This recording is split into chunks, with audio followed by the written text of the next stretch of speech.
Chapter 1 New Waters.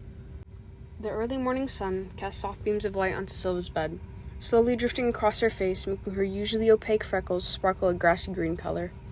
She groggily covered her eyes with an arm, head aching from the drinking the night before.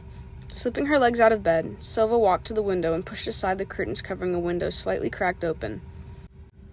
Outside, the morning light sparkled on a large bay filled with hundreds of ships of all shapes and sizes, decorated with a vast multitude of flags.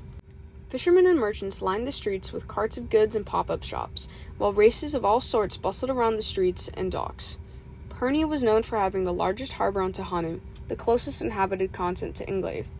Silva peered out the window towards a long dock, with 3 grand ships and a 4th smaller one parked at the end.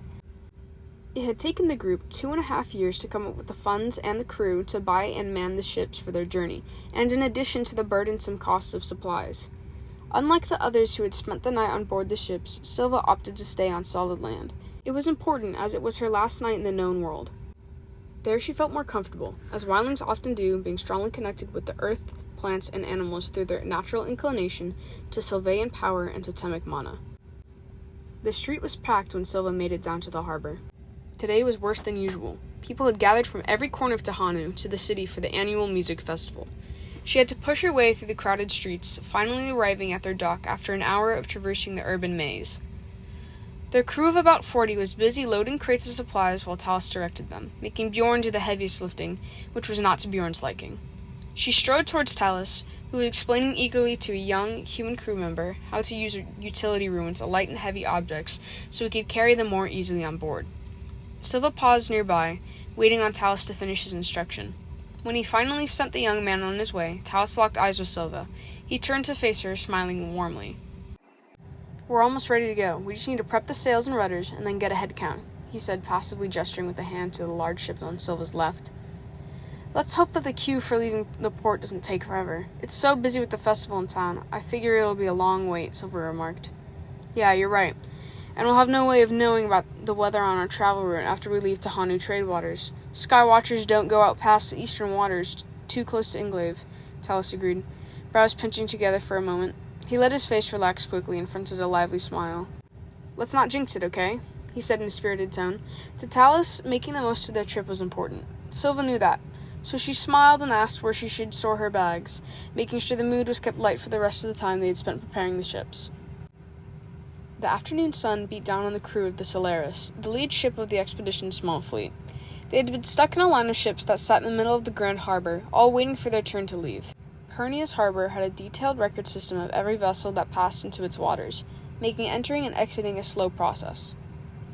Eliza was perched atop the crow's nest of the Solaris, her bronze metallic legs dangling over the edge of the short railing circling the small platform.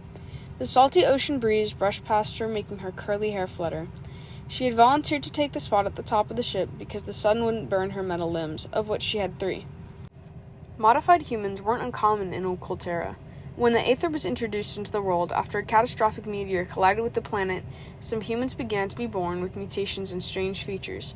Even after 500 years, scientists and etheric experts were never able to figure out the cause, but the technology to improve the lives of those impaired or changed, as many called it, had been significantly advanced. Eliza was lucky enough to have been born with a fair amount of mana in her soul, making her ability to control and customize her artificial limbs to a much greater extent than the majority of changed humans. She was humming to herself while tinkering with a new arm extension featuring a spyglass for her job as a lookout. Eliza took the lookout job, claiming she didn't want the others to suffer under Okolterra's hot harvest sun, but her other reason was because she was sure it would be the most interesting job to have. Quickly, her excitement had floundered into boredom as the parade of ships slowly crept forward. It took an hour or so for the first of their 4 ships to reach the harbor checkpoint, at which Eliza had been joined by Bjorn at the crow's nest. "How long will it take us to sail to Inglave?" Eliza probed, hoping the answer would be no more than a fortnight. I'd say about 4 weeks if the wind is in our favor and the weather is moderate, that is." Ugh. Eliza swung her head back in exasperation. 4 weeks away from land seemed like a lifetime, but Bjorn's answer was no huge shock to her. It would take them a week at least to leave the eastern waters of Tahanu and to enter uncharted territory. "It's too late to go back now, Eliza. You're stuck with us," Bjorn chuckled, turning his head down towards the water. "Look," he nudged Eliza, pointing down at the checkpoint markers passing behind the ship's hull below. "We're leaving the harbor." "Finally," she exclaimed, a wide smile stretching across her lips. 4 weeks of sailing had passed rather smoothly since the party left Pernia Harbor. The weather had stayed much the same, and with the help of Silva's aeromancy, the wind had held steady behind the grand white sails of their ships. Most of the crew kept busy during the day, checking pulleys and sails, casting fishing lines, doing inventory, or playing a game of cards.